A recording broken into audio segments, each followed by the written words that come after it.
Hello, I'm glad you're here. I'm very nervous making this. I don't like making videos. This is my first video. The subject is the resurrection narrative and the supposed contradictions in the narrative.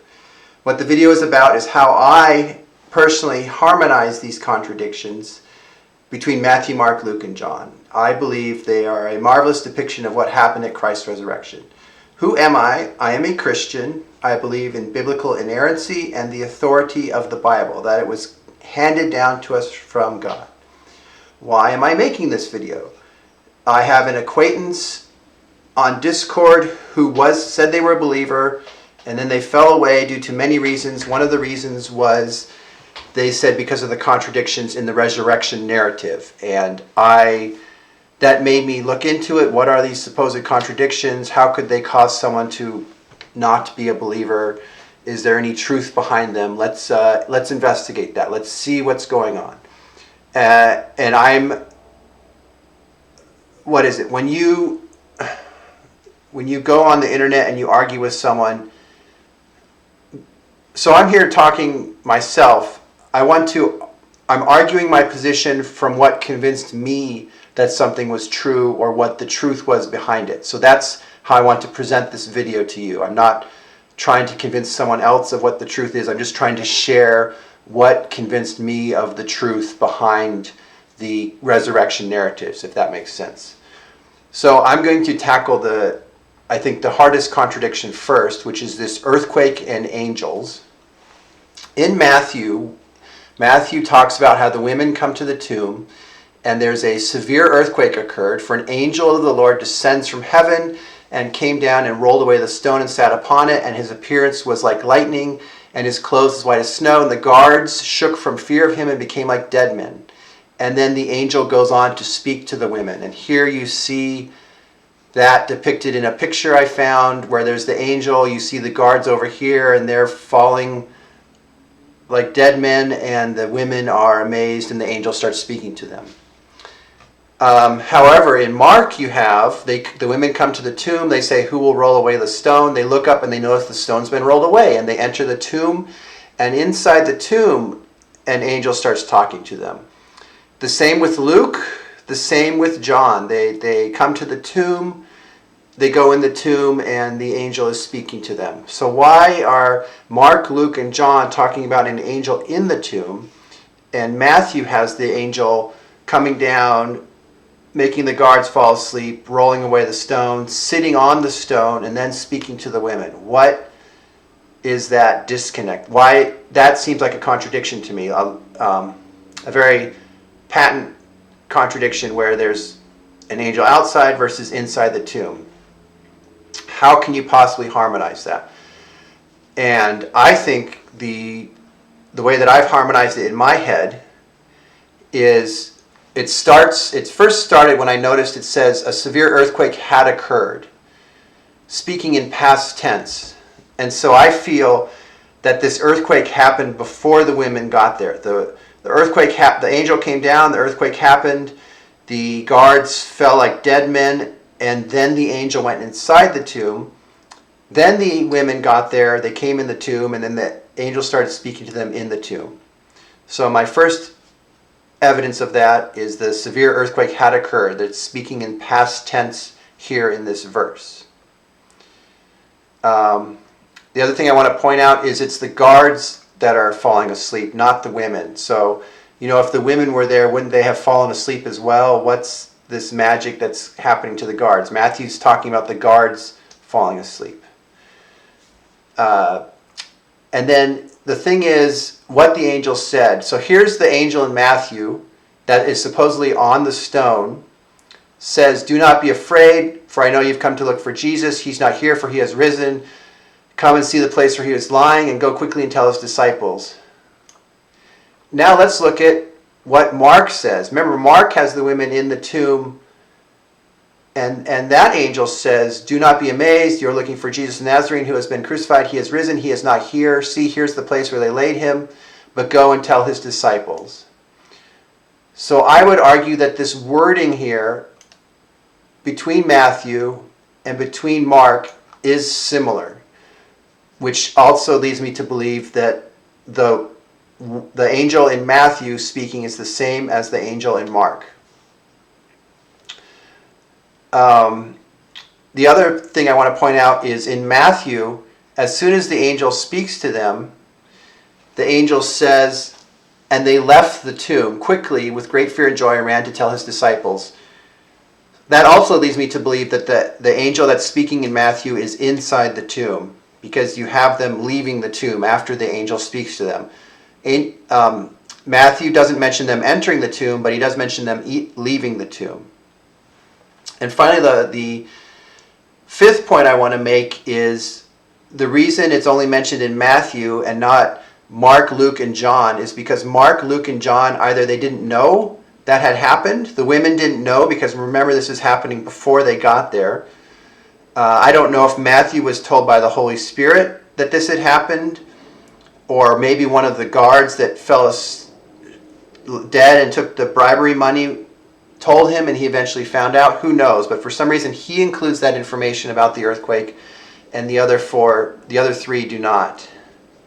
But I resolve that contradiction by saying the earthquake happened before the women got there.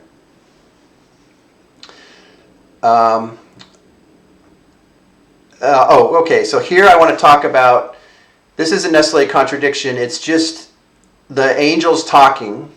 In Matthew it says, and the angel said to the woman. In Mark it says, they saw a young man sitting. And here in Luke it says, two men suddenly stood near them. And in John it says, two angels in white sitting. So are they standing? Are they sitting? Is it a young man? Is it men? I think this is this points to the fact that this is a retelling of a story. The women came and witnessed an event, and then they told the men, and the men, upon hearing what was told to them, wrote it down in Matthew, Mark, Luke, and John. And so this is kind of cool. Why is it a young man here? Well, maybe it's an older lady that saw this angel and said, that's a young man, so I'm going to call him a young man. And people remember events differently. Maybe the angels came in and they were standing, and then they went and sat down and they started talking to the women. So some people say stood, some people say sitting. I personally, that isn't a big issue for me. Hopefully you can get over that too. I don't know. I have no comment other than to say that this is just an eyewitness account of events. And so that's how the text is given to us. Okay, so on to Contradiction 2. Contradiction 2 is you have Mary arriving to the tomb in John while it was still dark. She saw the stone moved away. She ran and came to Simon Peter and the other disciple whom Jesus loved, which is John. Says something's going on at the tomb. Come check it out. These two disciples run to the tomb. They enter the tomb. They don't see Christ's body. And so they go away to their home. And then Mary's standing outside the tomb weeping. And then she looks in the tomb. And then Mary's going to be spoken to. So before Mary goes in the tomb, the other disciples run to the tomb and check it out. However, in Luke, we have the women entering the tomb. They return from the tomb and they report the thing to the 11. They've gone to the tomb. They've been spoken to by the angels. They go back to the disciples. And now it just says Peter runs to the tomb and he checks it out. So in one case, it's before they enter the tomb that the disciples run there. In the other case, it's after. How do we harmonize these two contradictions? I would say, this is how I figured it out in my head, or how I reason it, is both happened. It's just that the telling of the story includes some detail of the before running, and the other one tells some detail of the after running. So you could say, why would Peter run twice? Well, in the first one, Peter is told, hey, there's an empty tomb. And so remember, this is Peter who denied Christ 3 times. He is so wanting to prove himself to Christ that he is a follower, that he wants to reconnect with his Lord. He runs to the tomb to see what's going on. There's an empty tomb. Why is that? There should be a body there. I don't see a body. He returns. Then the second time, you have the women coming back to the disciples and saying, Mary would be saying, I ran into Christ and I saw him and he spoke to me. And so that that's new information for Peter. So Peter's going to run again to the tomb to see if he can find his Lord. And I think that this really depicts his character, Peter.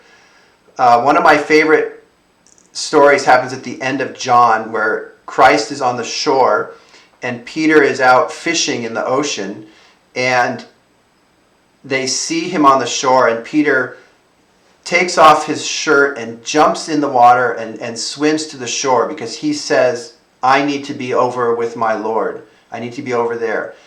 And it's kind of comical, because then the Bible says the other disciples gather the fish up and then they rowed ashore, and they sort of get there the same time. Peter's been swimming that whole way, and then they arrive, and Peter just sort of sits there and listens to the Lord, and the Lord reestablishes their relationship they had in that scene. But I really like that scene. But here's a guy that's wanting to he's on a boat, and he sees Jesus, and he's just like, I got to be over there on the shore where he is. So I can completely see Peter being told there's no body, and so he runs to the tomb and it's not there, and then he comes back all tired, and then he's told again, not only is there no body, but I saw Christ risen and he spoke to me. And so he's going to run a second time to the tomb. Okay, I think I've talked about that enough. That's that supposed contradiction resolved. I did want to point out, that's right, time of days. Check out this time of day.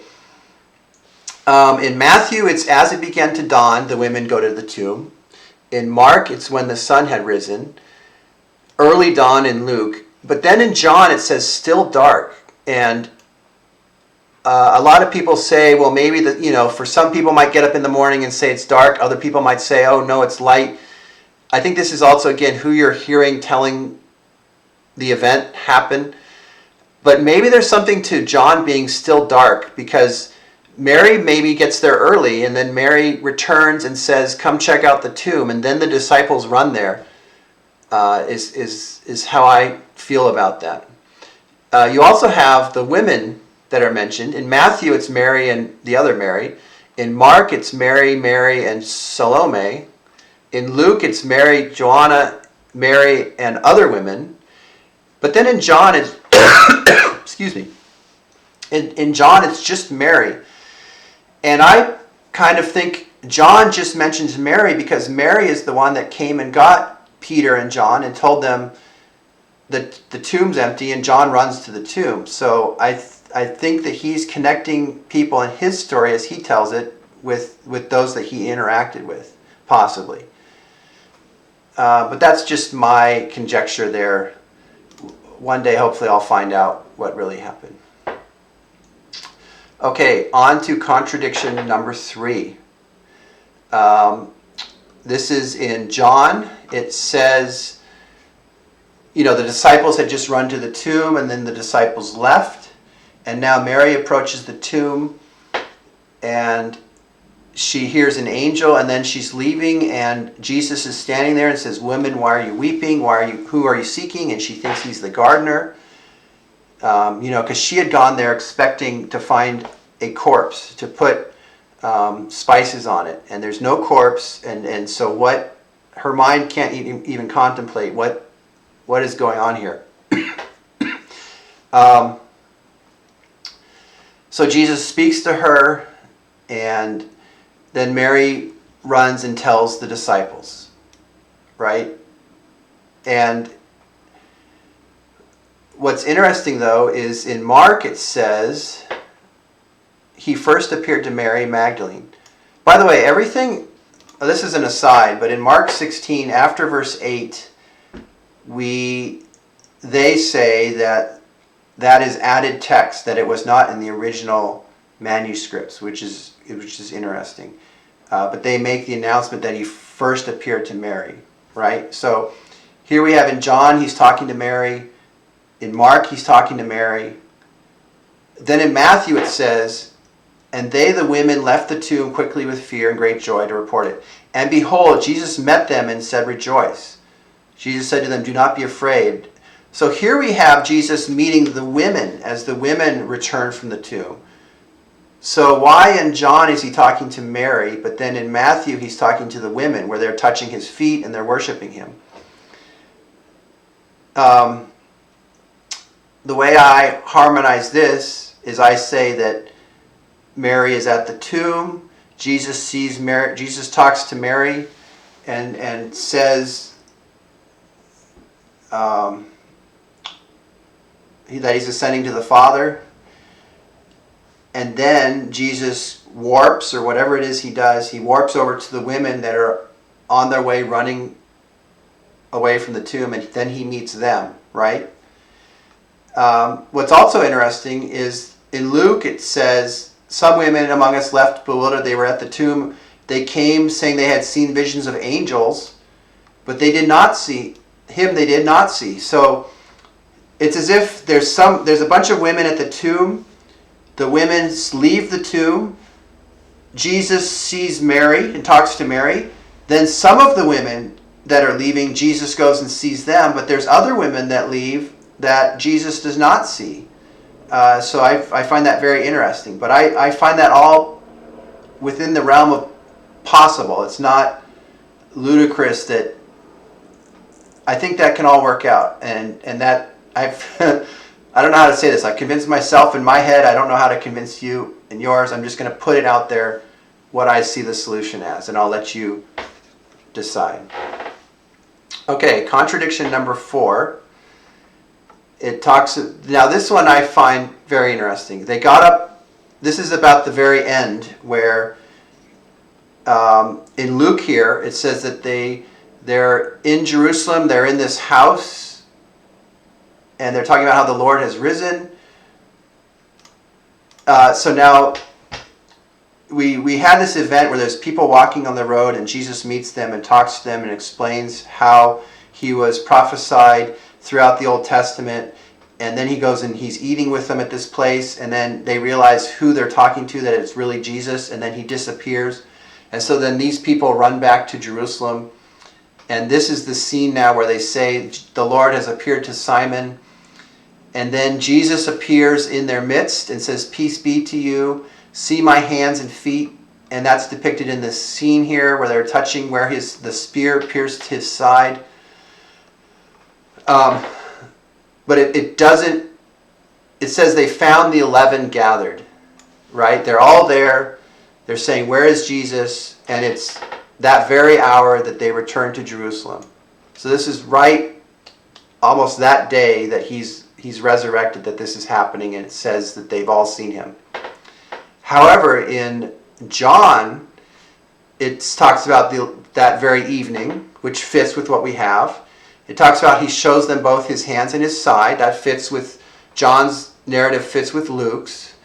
But then it goes on to say, but Thomas, one of the 12, was not with them when Jesus came. Oh, that's interesting. And so there's the other disciples are saying, we saw him. And then he says, unless I see his hands and his feet, I won't believe it.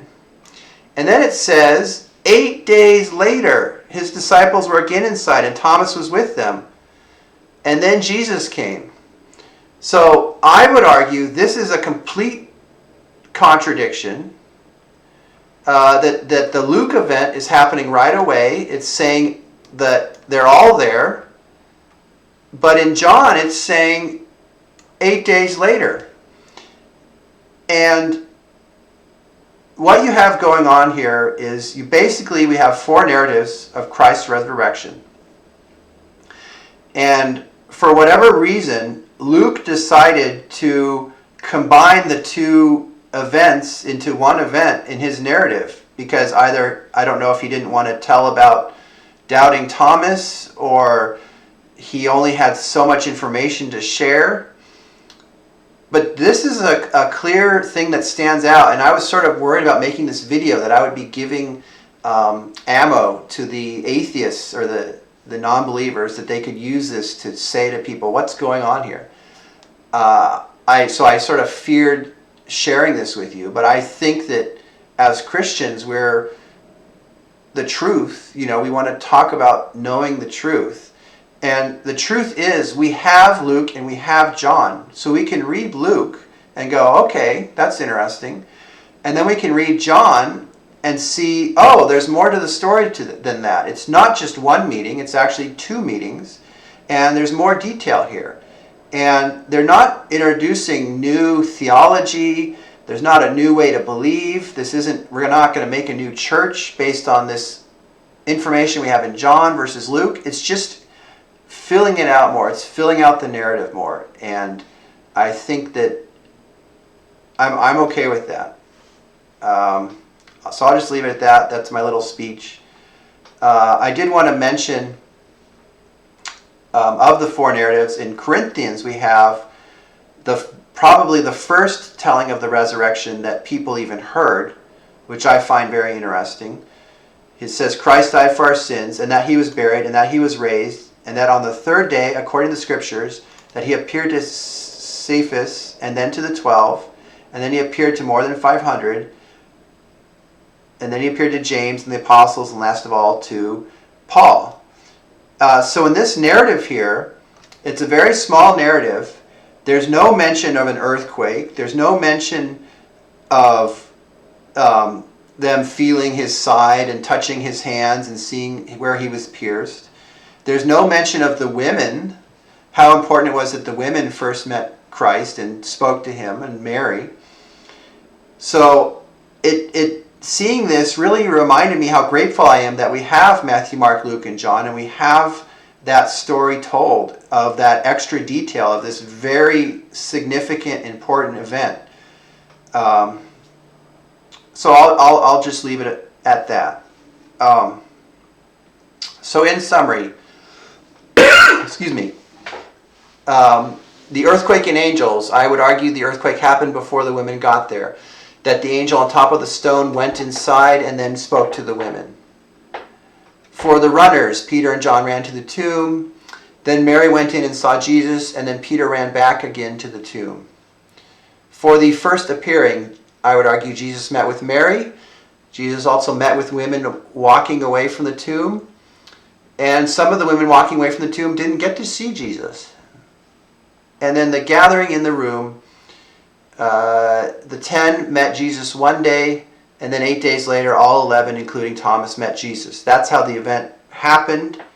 The event, we had some information from Luke, so we understood some of the story, but then we got more new details, because John was written later. John included better information there. So, at the end of the day, you can be someone who says, I read the narratives, and there's an earthquake, and there's an angel talking, and it's just so confusing to me. And then they're appearing in the room, and then another guy's saying that there's two different times they appear in the room. But you know what? My sin is very real to me. I see that I'm a wicked man.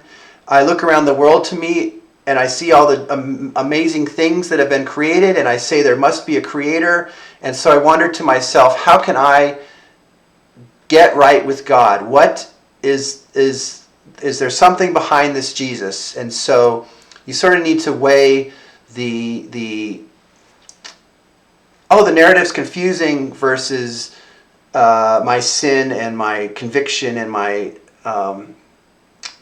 anyways, I'll leave that to you to figure out.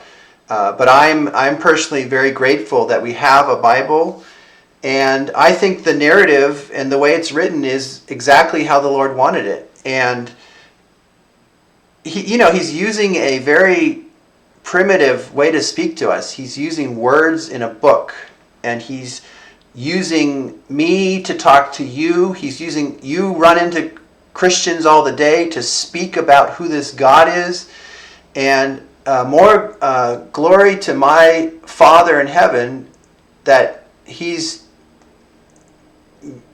not beaming Himself in front of people and saying, believe in me, but He's he's presenting him in this way, that you need to have faith that what is being said is true, and have faith that Christ has gone to prepare a place for us in heaven. And so I just would hope that you are believing that too. So thank you for listening to my silly video. I did this while I had a cold, and I was very, very nervous to make it. And anyways, take care.